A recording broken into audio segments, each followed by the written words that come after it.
18th, 2025 shall come to order. Please rise for the Pledge of Allegiance. I pledge allegiance to the flag of the United States of America and to the republic for which it stands, one nation, under God, indivisible, with liberty and justice for all.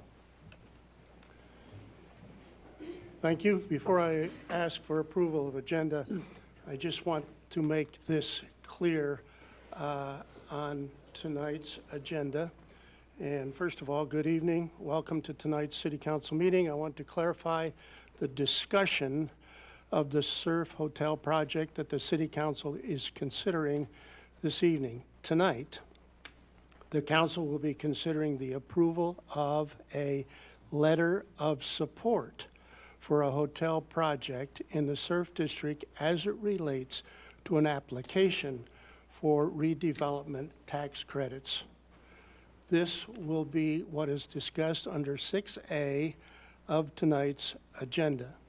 If at any time you have any comments about any of the proposed project that you would like to share, please don't hesitate to contact any of your elected officials, city staff, or even making a comment during tonight's meeting or any other meeting under item 4, citizen comment. Thank you. And now ask the council for an approval of the agenda, please. So moved. Second. Moved by Daniel, seconded by Beth Ann, that we approve the agenda. Is there any discussion? All in favor signify by saying aye. Aye. Opposed, same. Motion carries. And now to the approval of the consent agenda, including the following. A, approval of City Council meeting minutes of August 4th, 2025, of which you have a copy. Approval of the bills and claims, of which you also have a copy. C, says September 2nd, 2025 at noon as the date and time for the next regular City Council meeting due to the Labor Day holiday. D, approval of pay estimate number 16 in the amount of $68,086.23 to the Dean Snyder Construction for the Surf Mech Project Music Experience Project. E, licenses and permits, liquor license, Class C retail alcohol license with the VFW Post 4868. Class B retail alcohol license, Quick Star number 223. That is a renewal. Motion, please, to approve the consent agenda. So moved. Second.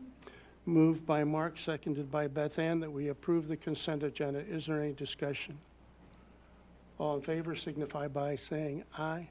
Aye. Opposed, same. Motion carries. Now is the time and place for any citizen in the audience who wishes to address the council on any issue or item that is not on the agenda. Please approach the podium, state your name first and last so the clerk can properly enter it in the minutes. This is not a discussion time, nor a question and answer time, and you have 3 to 5 minutes. None appearing, we'll move on to unfinished business, of which we have none. We'll move to, oh, yes, welcome. My name's Martha Andrews, been a resident since 1968. We are uptown a lot at different events. One of the things we hear a lot is Clear Lake has very little bathroom facilities uptown. You have 10,000 people here, 2 restroom stalls. Investing with a couple of different business people that are close there, they kind of listed those concerns too because their businesses don't have places that would work for people to go use the facilities. I was on the board to help do the band shell bathrooms when Mayor Kotz was here, and maybe that's why I kind of think about the different things. And talking and looking behind the building where the restrooms are now, it looks like probably it's empty space. You could almost double or triple what's there. Just as a concerned citizen, from what I hear from people, I think it's something that we should have facilities ready for people if we're going to have them in town. Otherwise, it's kind of bad. And somebody said, well, we have facilities down at the park. Yes, we do. But if you're in a wheelchair or a walker and there's 10,000 people between you and there, it's a little difficult to get there. And I would like to say thanks to Jim Jackson because one time I noticed that one of the restrooms, the seat or the stool was unconnected to the floor. Want to mention it to him because I'd been there when somebody was in there, and he took care of it right away. It might have saved somebody from a broken hip. Just wanted to make you aware, as I said, if you hear these things, the city needs to know it. Thank you. Thank you, Martha. Is there anyone else? Thank you. Okay, no unfinished business. Move on to 6, new business. 6A, Surf District Oaks Hotel Project. Intro and review by Steve Deers, City Administrator. Welcome, Steve.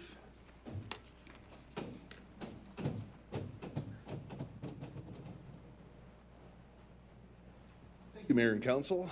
So tonight we have on the agenda the consideration of the letter of support for the tax credit application or redevelopment tax credit, formerly known as Grayfield tax credits, associated with a hotel project in the Surf District. This is tied to the project. It involves the removal of the Hilltop Hotel, and the items associated with that have made that eligible for Grayfield tax cleanup with asbestos and whatnot involved with the site. And so this tax credit opportunity is something that's eligible to that project. And so we have Ron Fiskus here tonight from Planscape Partners that's going to talk about that application and our letter of support. So I'll invite Ron up. Thank you. Welcome, Ron.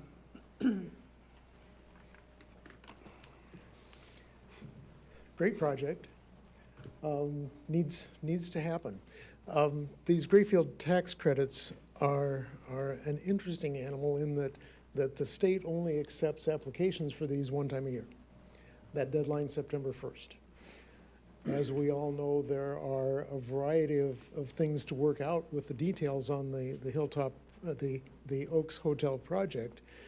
And in a perfect world, we'd have a few more months to work through some of those items before the application was due, but it's not a perfect world. So by September 1st, that application has to go in.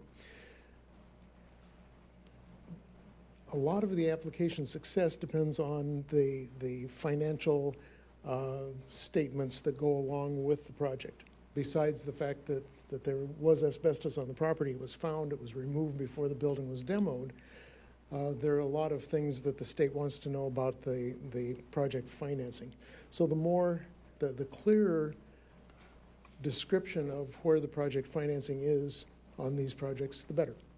Makes the state feel better about them, makes it easier for them to approve these projects. So we appreciate the letter that Steve has shared with you. It does a great job of expressing the community's support for this project. And the history of everything that has gone to this point to get the site and the project ready for development is all going into that application.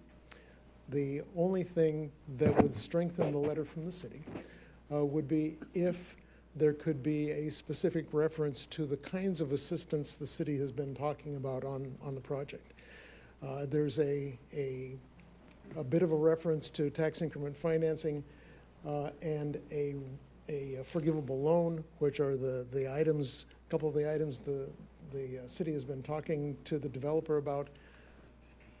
The numbers that have been talked have been in the terms of about a $500,000 forgivable loan, a 90% TIF rebate for 10 years.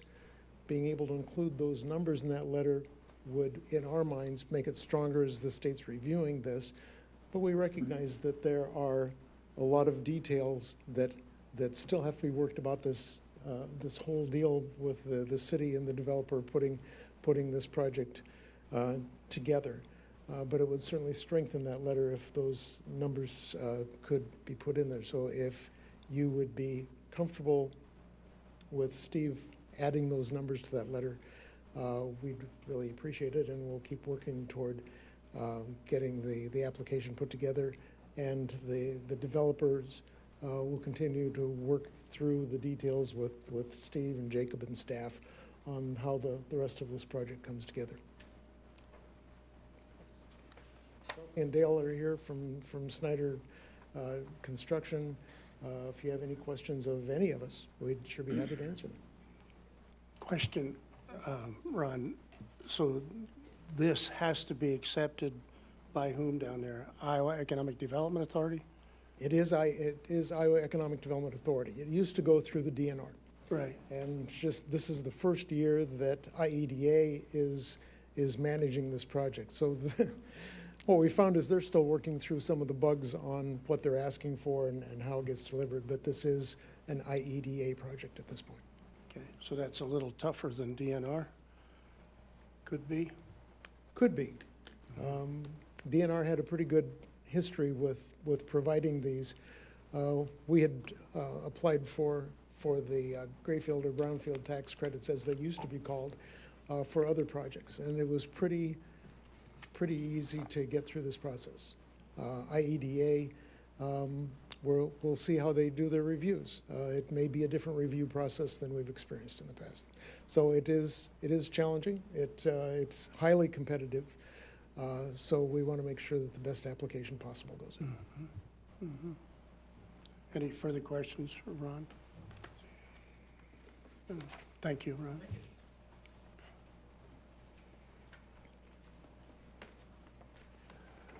Council, entertain a motion to approve Grayfield tax credit application letter of support. So moved. Second. Moved by Dana, seconded by Bennett, that we approve the Grayfield tax credit application letter of support to IEDA with regard to the Surf District Oaks Hotel project.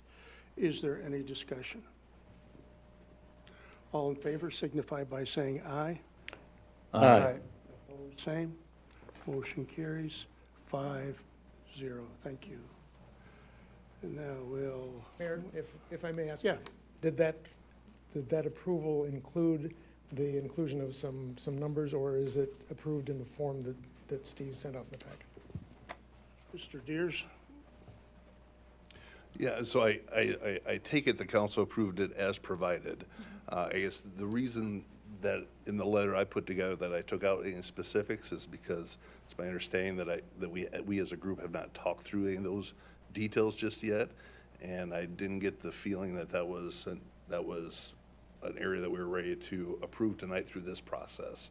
So I didn't know if the council would be comfortable in adding those numbers in. If you wanted to do that, you could make a motion to do that, but since we haven't talked about it as a group, I would be hesitant. Yeah, I would agree with that, Steve. I mean, those negotiations are still ongoing and certainly not something we would do on an ad hoc basis like this. So, no, it's the motion applied to what was in the packet, correct, Steve? That's how I understand it. Yeah, thank you. Mm-hmm. Any further comments? Okay, thank you. We'll move on to 6B, 4th Avenue South Multimodal Corridor Project. Once again, intro, Mr. Deers.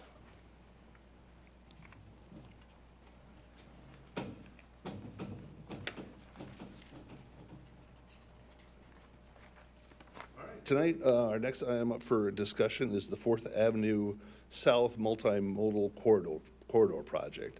This is a project that's been ongoing for several months. We engaged with SEH and did a community study and review of how to design that corridor project.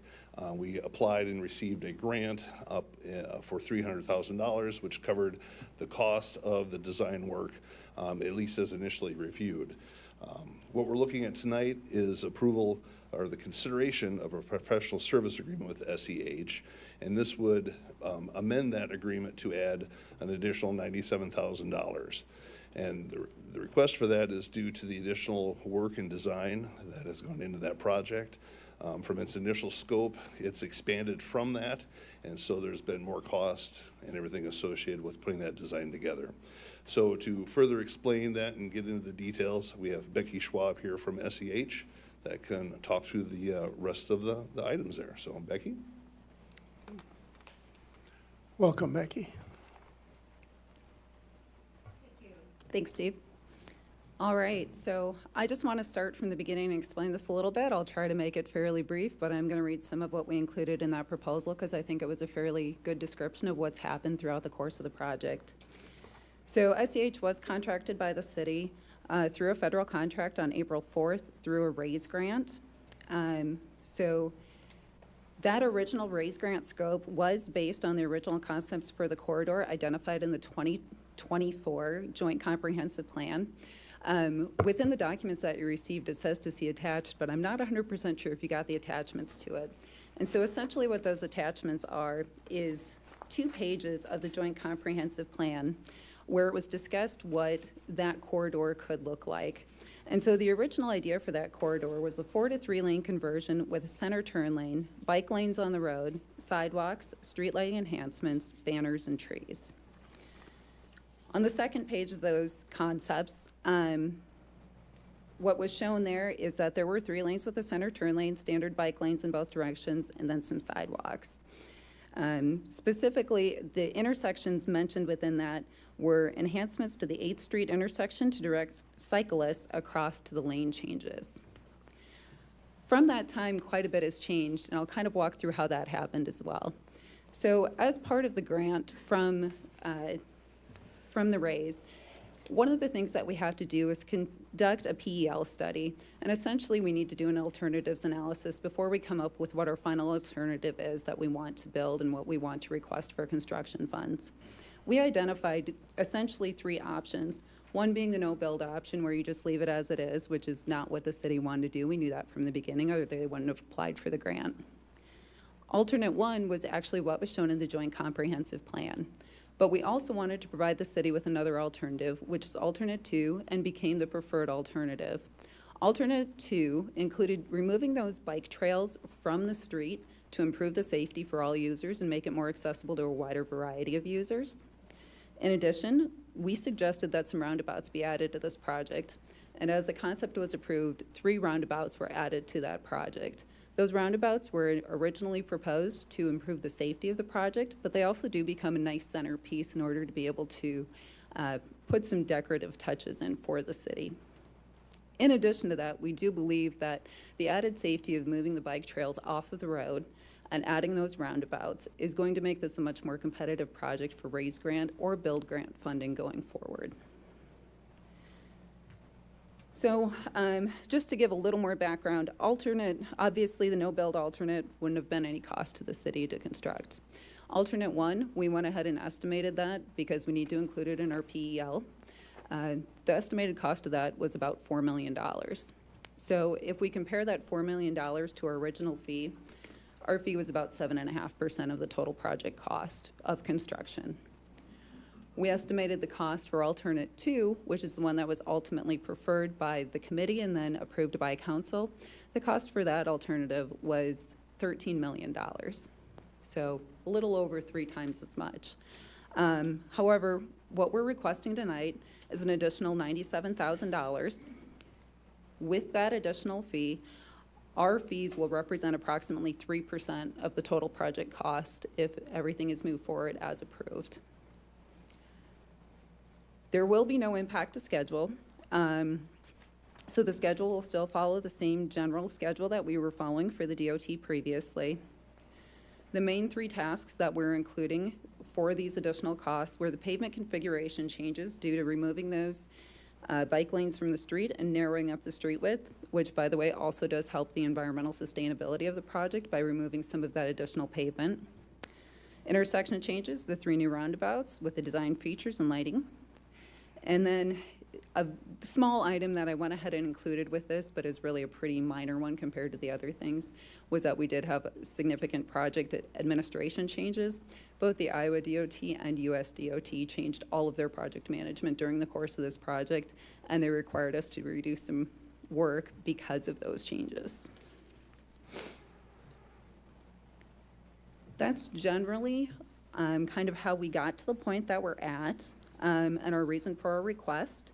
The other thing that I will note is that when we originally presented the request to the city administrator and staff, we did present a slightly higher cost. We were at about $105,000. After speaking with Steve, we went ahead and reduced our cost to try to work with the city to show that in good faith we're trying to reduce our fees as much as possible. I'd be happy to take any questions. Council have any questions for Becky?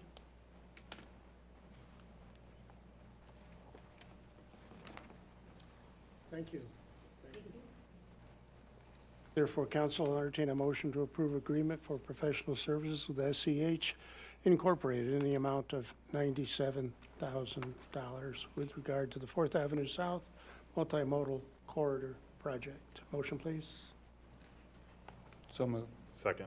Moved by Mark, seconded by Creighton, that we approve the agreement for professional service SCH in the amount of $97,000. Is there any discussion? All in favor, signify by saying aye. Aye. Opposed, same. Motion carries 5-0. Thank you. 6C, purchase of skid loader for Public Works Department. Review of competitive quotes by Jeremy Kornberg, Public Works Director. Welcome, Jeremy. Yeah, tonight we have the proposal for a skid loader. Public Works demoed a few different machines. I went through the bid process. This is a budgeted item. The purpose was, we had purchased a skid loader a few years ago. I think it's going on maybe 4 years. With the increase in amount of work that Public Works and Parks are using the current skid loader for, there's a lot of times where it's being used and the other one needs it. The current skid loader is also kind of a smaller unit, so we were looking for a larger piece of equipment that can handle some of the attachments that we've been purchasing and using more efficiently and put a little less wear and tear on the current machine. We have a drum grinder that you guys approved a few years ago that we've been using. It does work with the old one, but it'll overheat the older machine after using it for a little bit. So the purpose of this is kind of to upgrade, get a piece of equipment that's not going to put a lot of wear and tear like that on it. Where overheating a machine like that, the hydraulics just has to decrease the longevity of that machine. So, and like I said, we probably put more hours on the current skid loader in the past 4 years than the previous skid loader we had for Public Works. So just getting a lot of use out of it. We took bids from several different vendors. Murphy Tractor, which is a John Deere dealership, Ziegler Cat, Van Wall Equipment out of Mason City, which is another John Deere, and then Case Red Power out of Mason City as well. As you can see here, the bids came in a range from $100,776.75 all the way up to $126,285. Those amounts do include the extended warranty as part of the bid price. And the low bid, the winning bid, I guess, that we'd recommend was from Ziegler Cat for a Cat 275. It met the requirements and the recommendation that we were asking. It comes with an extended warranty of 60 months, 2,500 hours. And like I said, it came in at $100,776.75.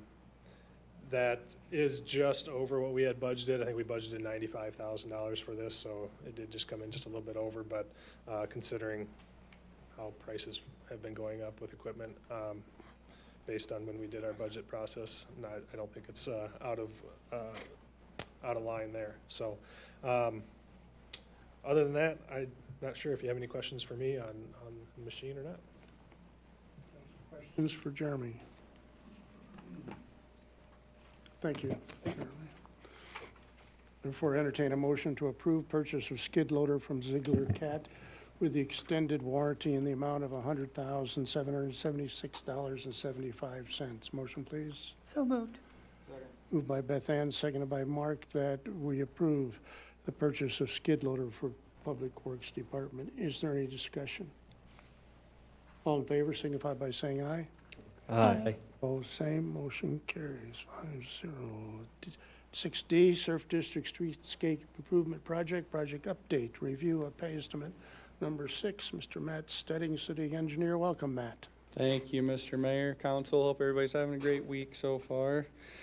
So let's get off started here. Pay app number 6 for the streetscape project.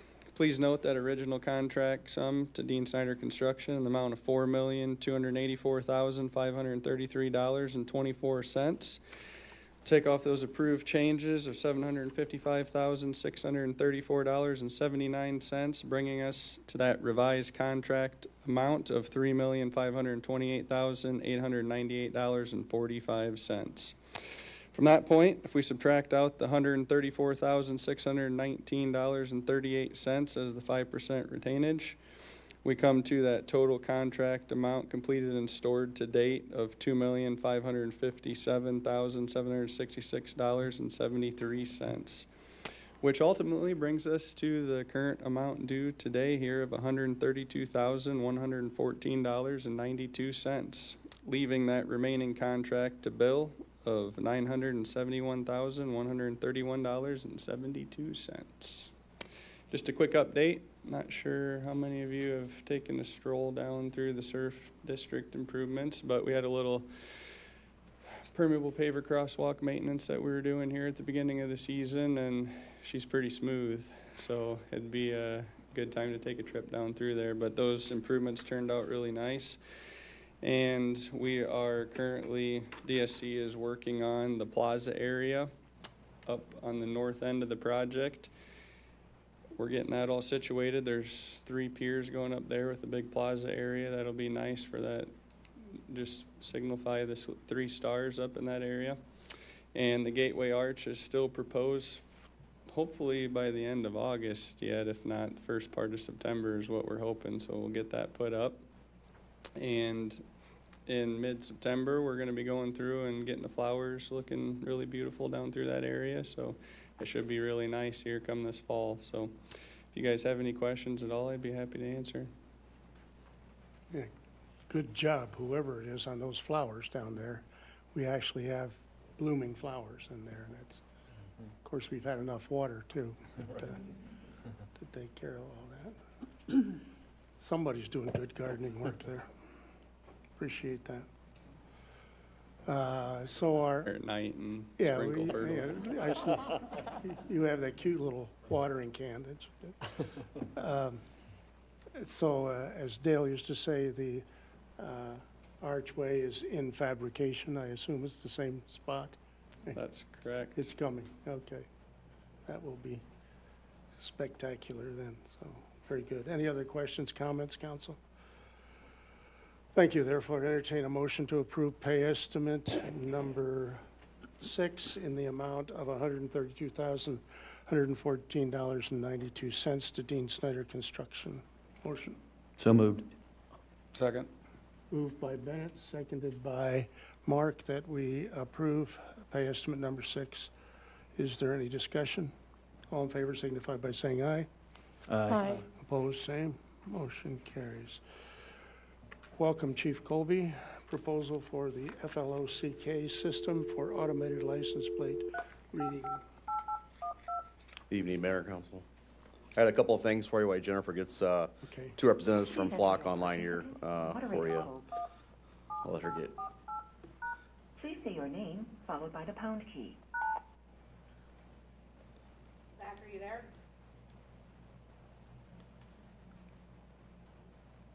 I'm here. Can you hear me? Yep. Chief Colby is gonna get started here in just a second. All right, real quick till we get into the short presentation we have for you to have some discussion there. I wanted to bring you all up to speed on the open CSO position. We did offer a conditional offer out to Gracie Dykes. She accepted that today, and so she will start on the 26th of August. Gracie is a part-time security officer at Mercy One. She's a reserve officer with Eagle Grove, and then she works part-time here and there at the SURF doing security there. So she will start coming up here at the end of the month and go through a vast training process for all the different roles the CSO has, and she'll be on board here working the part-time position, hopefully up to speed on her own by mid-October. So we'll get that going. This morning, with all the storm damage, we did have some impacts at the PD. We lost some camera systems that we have through the Genetec system that went down. We got all of them up and running except for kind of 2, 3. Our tower cam is the motors that control the pan, tilt, zoom. We're fried from a lightning strike, but it's still recording. It's getting the top of the roof here right now because it's broken and the way it's angled. There's one at City Hall that's not functioning and one at the seawall that's not functioning too. So we're working through that, getting that stuff fixed. We had a couple phones that got fried by lightning, and then one of our recorders that records the phone calls and the dispatch radio traffic, the backup one was fried there too, so we're getting all those estimates together and see if we're having an insurance claim to get those fixed or not too, so we're kind of processing through that. But everything's up and running, all of our backups worked like they should have, and so we didn't really have any missing service or ability to contact the communications center there by the public if needed. And the last thing is we bought some vehicles earlier in this fiscal year, and the first one's been cycled out and transitioned to the city to be used, another city department too, so I'm not quite sure where it went, but that's been transitioned out of the police department's inventory, and then eventually they'll get rid of some of the older vehicles in the fleet that we had transitioned out 7, 8 years ago to the city. So we buy those new cars, we use them for 4.5 years, and they go someplace else 4.5 years, and they're cycled out too, so we're getting double use out of them. With that, the main item on my agenda here to talk to you about is the city's budget item for automated license plate reader cameras across the city. So I have a little short presentation here for you. There's two representatives, Zach and Kristen from the flock, which has been our, as we looked at the different vendors that provide this service, I think the best fit for the city for a couple reasons I'll go over here. And I'll give you a little bit of background before I get into this too. So we, in 2025 calendar year, the goal for the police department was to elevate what we're doing. Through fiscal talks as we budgeted for this year, we talked about how can we capitalize on technology to be a force multiplier for the city and keep the city of Clear Lake at the forefront of law enforcement trends and technology in the area. So we looked at some of those different areas that we could apply that concept and that philosophy running the police department. Well, this is one of the areas that we looked at. So the automated license plate readers that we're looking at here, I'm gonna go through what it is and what it isn't. So the ALPR is a license plate reader, and what this system simply does is it takes a photograph of the rear license plate when a vehicle goes by the camera, and it stores it for 30 days. Once its 30-day mark is up, it is purged from the system as per state law. What it does not do is maybe even more important. It does not issue citations. It's not an automatic traffic enforcement device by any kind. It just keeps that simple data, just like every Ring camera system that's out there. All the camera systems that we have already deployed throughout the city, the Genetec system that covers 8th and Main, the seawall, all those different areas. It just keeps that data in case we have a need for that information later. It's not facial recognition. It's not tracking who's in the car. It's not keeping any personal information whatsoever.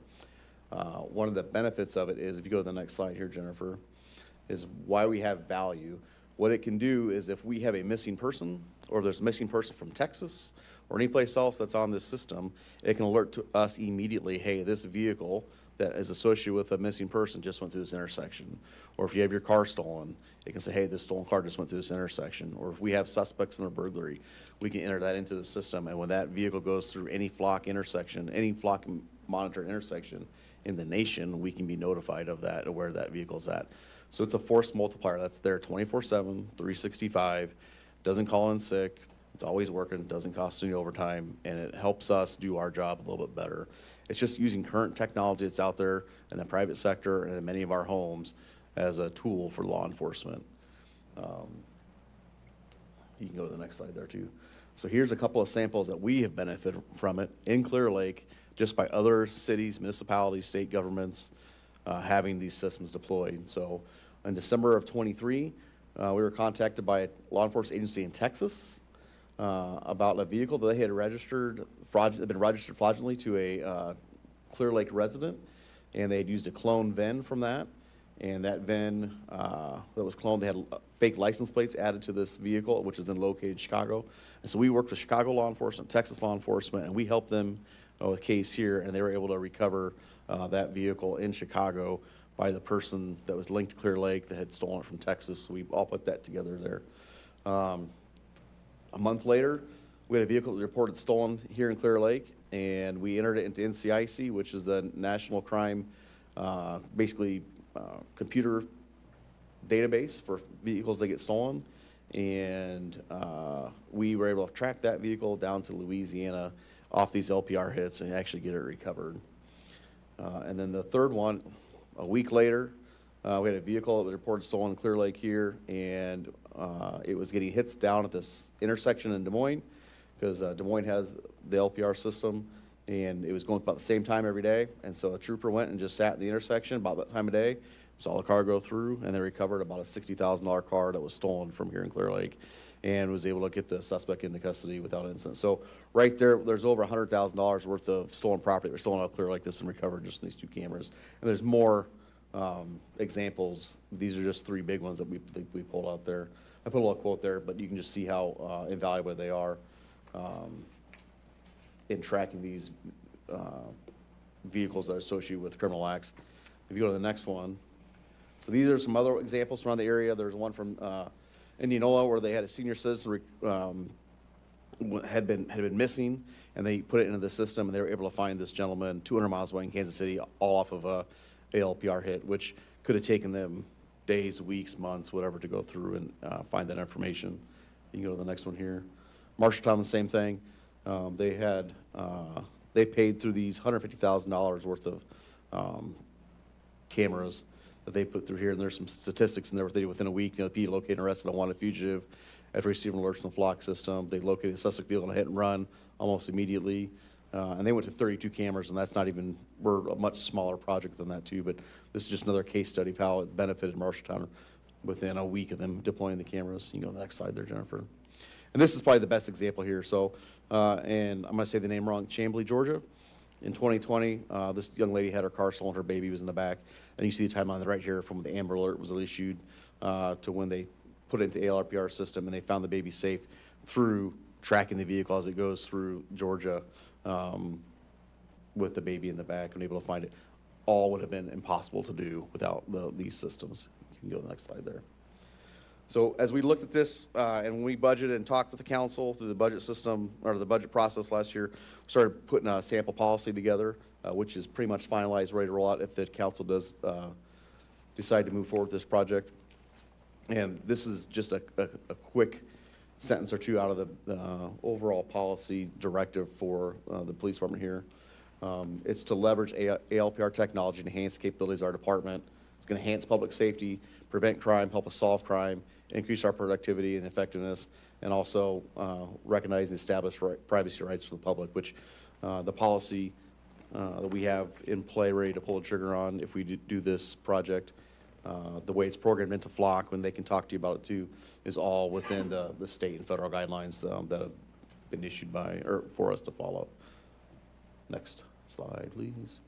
A couple policy highlights if you had any questions on stuff. You know, not only do we say what we can do with it, it was what we can't do for it. You know, just a hit does not independently constitute reasonable suspicion or probable cause to stop somebody. We have to confirm that what the hit says is what we're seeing there. We have it well documented whenever we do. We would have it well documented if we were to use these systems. You know, our successes and what the system's given us, and maybe if we have any failures or where we need to look at stuff. We would do a monthly audit by the Criminal Investigation Division Commander, Captain Hines, on our ALPR successes and where we're using that so we can modify the program as needed. And this is a little bit more than what Flock would recommend. So they would recommend an annual audit. We would do it monthly. We just put that into our monthly report that you guys get every month. So you know, hey, this is what we're doing, these are our uses, and this is what we're getting out of it. You can go to the next one there. That's the last one. Yeah, this is just some samples of it, some agencies in Iowa that actually have the Flock system. There's competitors to Flock, which other agencies, other cities have, and so this list is probably, well, this is a watered down list for Iowa for Flock, but there's many, many more that have Motor Vigilant and some other systems that are out there as well. In your packet, there is a quote for the cost, and then Jennifer, there's a website that I had given you there. So this quote is for $34,000. It's for 11 cameras. The cameras here, you can see in the red dots. Those are the locations that we have chosen as we work through the Flock team and our in-house team at looking this where we would have the most benefit for it. So right now, if we approve a contract at a future meeting before the end of September, installation is free for Flock. You pay $3,000 a camera per calendar year that you have, or per year that you have the camera deployed. There is one camera, Jennifer, if you zoom into I-35 and US Highway 18 there, that's not a ALPR camera. It's a live feed pan tilt zoom camera, and so we chose to put that in there, and that would allow the dispatch center to be able to move that camera around and be able to see real-time things that are going on. We chose that location for that because you can get the I-35 interchange there.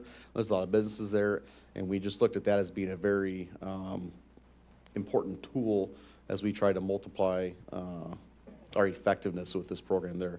And you can see that little triangle there is where the camera would be pointed, but it's movable, it's not moving. If you go to one of the other cameras, maybe the top left one there. If you zoom out and zoom back in, maybe. It'll show you where the camera is pointing. So that one's going to be pointing to the west there. It's going to get westbound traffic as it goes through the intersection there. You can see the bottom right one there. It's pointing to the east. Those are just the angles those cameras would get to. So a couple of points on those cameras. I know we have a lot of construction projects coming up. Those cameras are all solar powered. They're not wired into the electrical grid, so there's no electrical cost there. They're all DOT approved, and they would all be mounted either on existing infrastructure, or Flock would mount or put a DOT approved pole there for them to be on, again at no cost if we decide to approve a contract prior to the end of September. If we did a construction project in these areas for about $650, Flock would come in and relocate that camera to a different spot if we wanted to, so you're not having downtime for something you're paying for. We can move them around throughout the city, wherever we want. So this is a full project of 11 cameras. It's 10 ALPR cameras, 1 PTZ camera. It comes in about $34,000 per year, fully deployed in the city. That's a lot of information. Went through really quick. That's 12 to 18 months of research and everything that I condensed down for you. If there's any questions, I would love to answer them for you. Kristen and Zach are on the line there from Flock to answer any additional questions. And then if there is interest in favor, we will move forward at a future council meeting to approve a contract. So I would love your feedback and questions. If we need to change or do something more or less or whatever, I'd love to do it. Any weather issues with these, at any types of weather? No, they're all weather cameras. They're solar powered, so the sun powers them too. But you know, if Flock guarantees and warranties the cameras there, and Zach could probably tell you the exact warranty on them there too. But if we have a problem, they cover the cellular connection for all the data, and if they see through that data that there's something wrong with the camera, they'll come out and fix it. But the city owns the cameras? We'd lease them through. We'd own them through a lease for every year, $3,000 per camera, except for the PTZ, which is $4,000. Yeah, $1,000 for it. The budget line item this would come out of, we had some leftover expenditures the last couple of years, and so we would have enough money to do this full project, even though we only put the $28,000. The way the county works out, it starts in the middle of the calendar year, and then so when we zero out the fiscal year, Jacob splits that amount for each month, pretty much, that it goes throughout the project.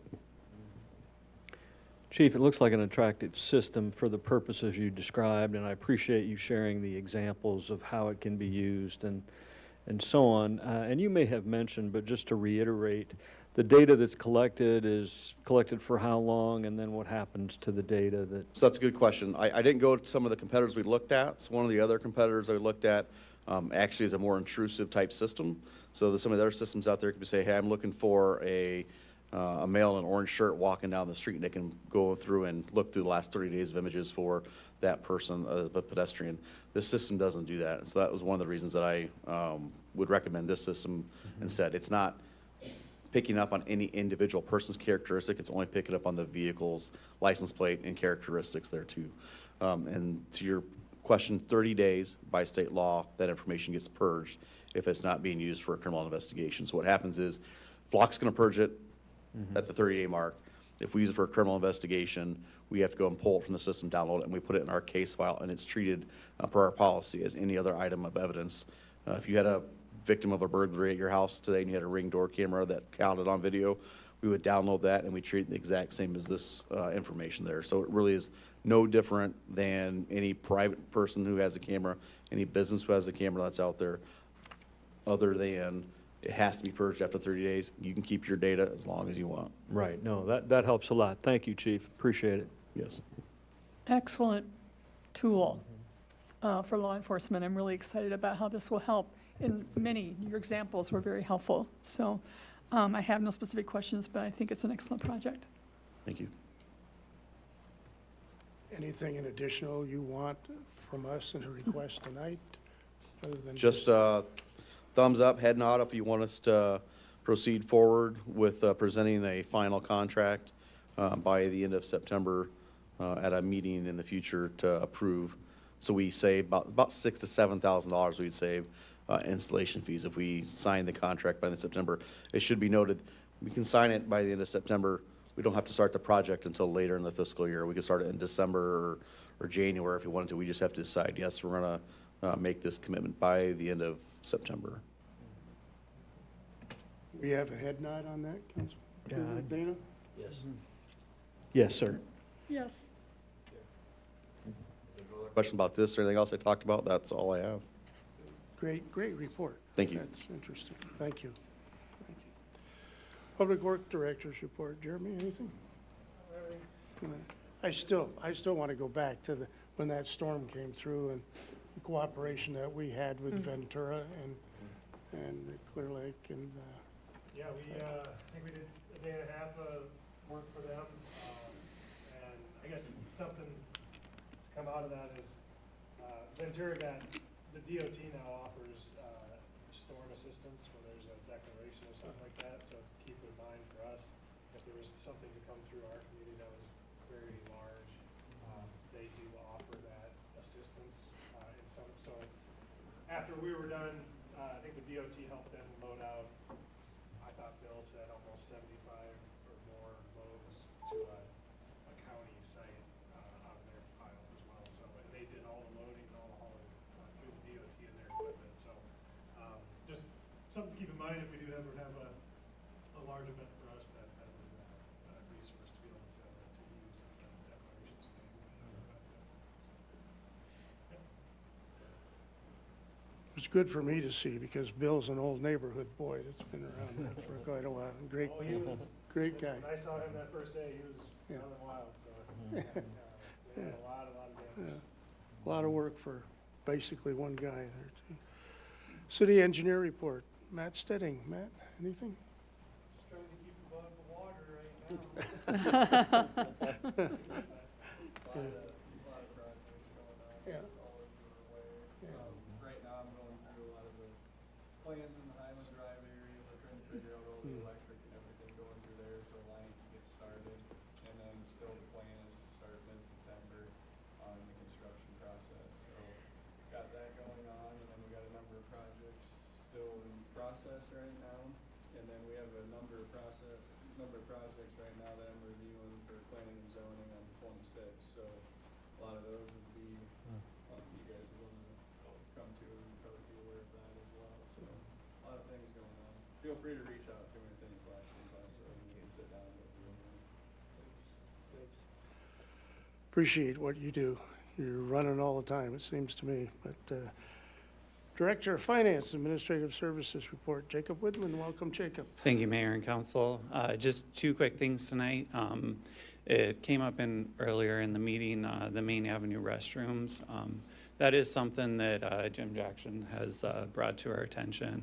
And there is some money in the current year's budget to do just a concept on what a new restrooms might look like there. So it's not a lot of money, but something to kind of get us going on ideas of how we may address that problem, because there's a lot of people that use those restrooms. We do realize there is some updates and maybe some additional stalls that we could add there. So there is some money there.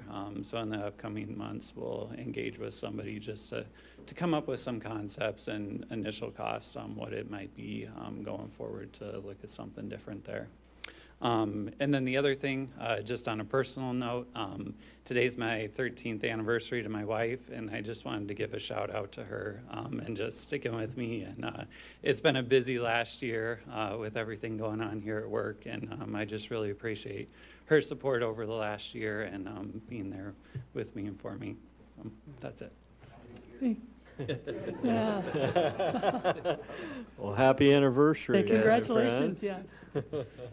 She misses that Lamar's ice cream over there. Blue Bunny, is that still there? All right. Good stuff. Before I go into mayor's report, Jim Jackson is here, and he is our director of park and recreation, parks, pools, everything that kind of is recreational here, summer, fall, winter, spring. And Jim has done a wonderful job in the direction of that this summer and work at that. That new addition to the park at City Hall is just spectacular, you know. I think what is neat, and somebody, probably you, Jim, thought that, bring those big boulders in and put them right there. So somebody coming down North Shore Drive and has lost control is not going to ram into any little tyke on that swing set, but it'll hit those first. Not that that's good, but that certainly saves those poor little children that are there as well. But good work, a lot of rain this summer, which is good in a way, but it's also a lot more work. Hats off to the park staff, that's why we love it. People are doing bullish. Well, Public Works, and Matt Stedding's cost reminders. Good team effort in that pool as well. That's a key part of our community, that's for sure. Under Mayor's report, I'm going to call on Chad Schreck. He's the Director of Economic Development of North Iowa. Welcome, Chad. Thank you, Mayor, Council, appreciate it. Another great agenda, so many awesome things happening in the community. Appreciate all that you guys do, and really excited to see it continue to move forward. I guess the big news for us this coming up over the next couple of weeks is our Thriving Communities designation with the City of Clear Lake. Our team's meeting this Thursday to discuss that. We got, Stacy and I got the short end of the stick and got volunteered to be the presenters at the Housing Iowa Conference to put forward the community and tell the story of what we're doing in housing and just why this is such a great place to live, work, do business. I know Steve has already been getting calls, and we've gotten some calls from developers that as soon as that word got out there that we were designated, that interest continues to get hotter. So it's really exciting to see that. And can't wait till the first week of September when we get to go down to Cedar Rapids and really lay out what we can do here. So that will be a wonderful thing. Have had a couple of good meetings with the new superintendent, Ian Dye. We want to make sure that we're continuing to work closely with the school on our workforce and career connection opportunities with our students and our business community. Just been really excited by his interest in diving into those things and continue to expand those opportunities. I think there's going to be some really cool partnerships that we can continue to grow there. And just make sure that our students know that we have a future here in Clear Lake and North Iowa. There are great careers that we can do. I say it all the time, but when I was a kid in rural Iowa, I was always told, go to college, go to the big city, that's where you find success. And it's just the wrong message.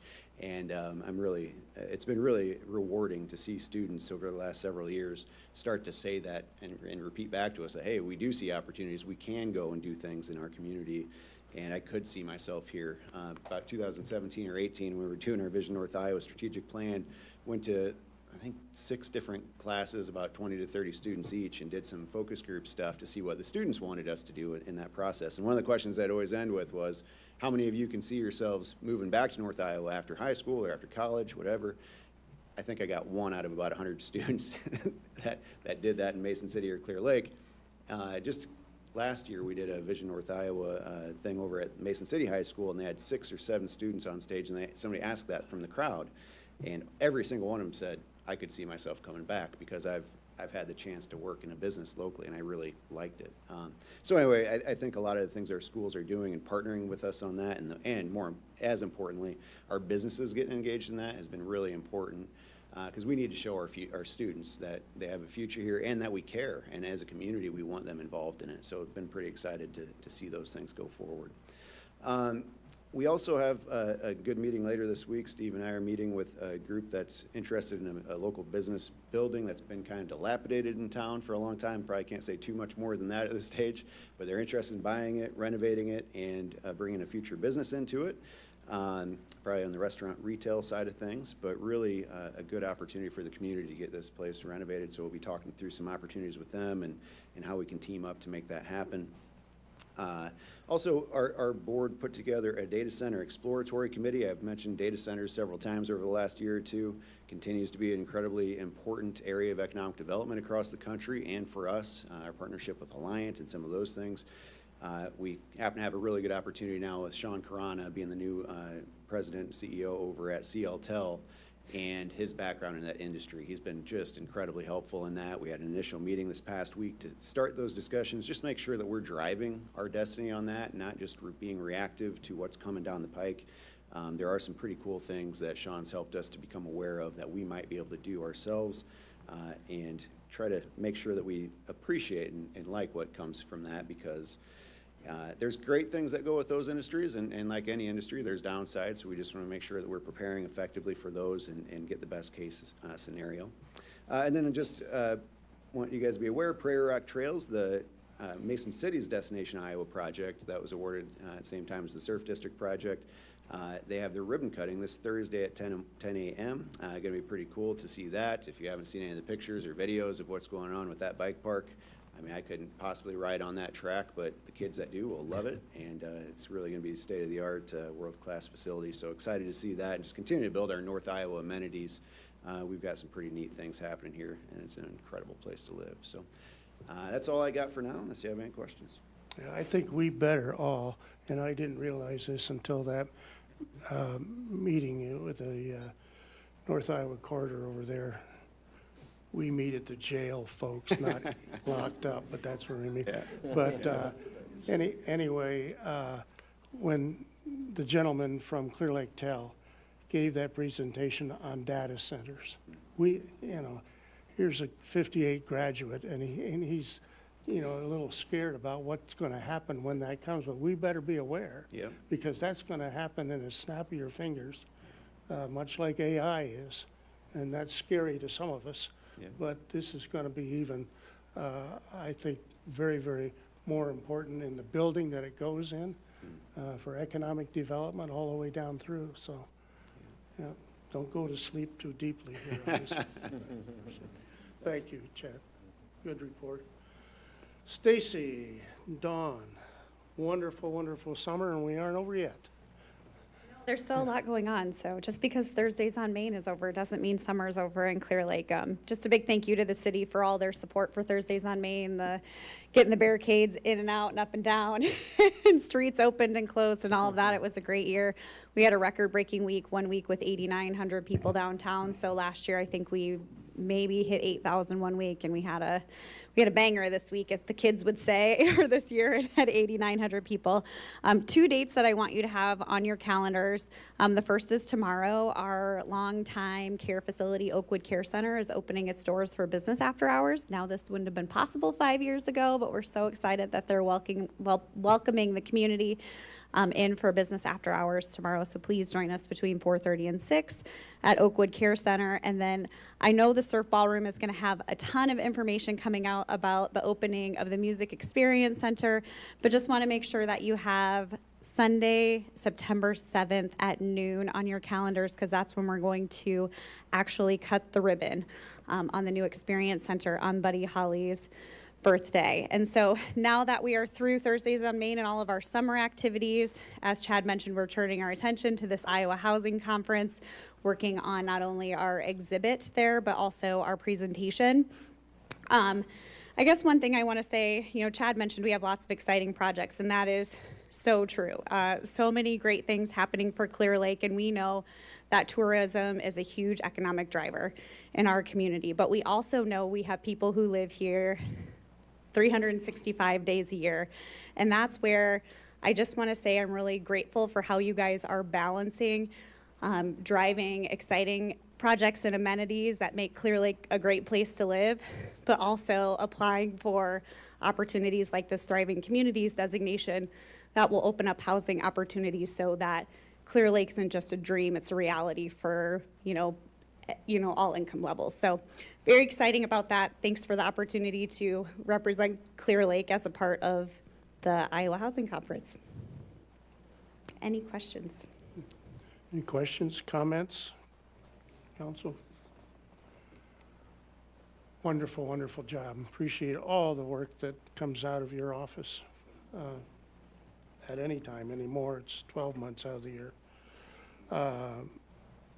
Mr. Deers, City Administrator, Yes. welcome again. So in regard to that, to the flock item, I think we'll go ahead and put that on the September 2nd meeting then, Chief, if that works for you guys and your team. So that way we'll have that done and have that approved for the end of September and get that discount.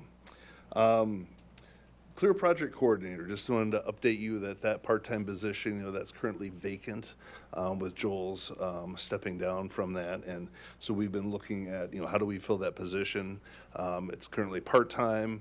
Are there aspects of it that might make it full-time? Maybe eventually, maybe something tied into this Winnebago River watershed program. So I've had some initial discussions with the folks over in Mason City about maybe sharing in the funding of that position to make it full-time, and so talks on that are ongoing and moving in the right direction. But I think for the interim, we'll look to hire and fill that position in a part-time capacity, just with the understanding that that might develop into a full-time opportunity. So look for a job posting on that coming out here in the next week or so as we get that updated and out the door. Goal setting session. So I've initially reached out to somebody that I've worked with historically in my previous communities, and that's Elizabeth Hanson with Midwest Municipal Consultants. And she does, among other things, professional goal setting for communities. And so she's sent us a proposal, and that's something we're going to be looking at a future council meeting, just to set up establish a goal setting for this fall. So we can look to the upcoming budget year, get input from council staff, and kind of zero down what are the things we accomplished, what are the challenges we have, what are the goals we want to try and get done and accomplished, and put that in a workable list for us going forward. So that that's I know I would find that very helpful. Historically, we would do that every other year, just kind of freshen that up. So that's something I'm going to be putting in front of you guys to take a look at and consider. Also at our September 2nd meeting, we're going to be talking to Chief Doug Myers on the fire department transition plan. So we've been talking through his upcoming retirement and what that means, and how to kind of fill that void, because he brings a certain set of skills to that position, both on the fire side and the EMS side. So we're going to look how to transition that forward. So we'll be talking about that on September 2nd. These guys are already double teamed on thriving, so I don't have to hit on that one, but that's moving along well, and have a follow-up meeting this week. Last thing I'll mention is the Lake Leadership program this fall, and Stacy talked me into being a participant in that. So Jacob and I will both be in that session this fall to learn more about the community and things that come with that, so I'm excited for that part. Well, last thing I guess I will mention, we did get our sophomore moved into the University of Iowa on Friday, so we got that done, so that's good. But otherwise, that's all for me. Didn't hear any boos from the Cyclones out there. Andrews, you should have spoke up there. Speaking of that watershed coordinator, where it was Joel Schwichtenberg, and he's taking over farming now, and out of that, that's why he can't carry on with that. But I had a call, I told Steve this morning, I had a call from Scott Grummer, fisheries biologist out here at our, what I still call the fish hatchery. He has a recommend from Spirit Lake, a biologist over there that might be interested. And Steve and I talked about this morning, but that might be good. And to connect with the Winnebago Shell Rock watershed now too. The two of those are going together, since our little Clear Creek eventually gets over yonder there to those watersheds as well. So, good report. And again, anything else, Council?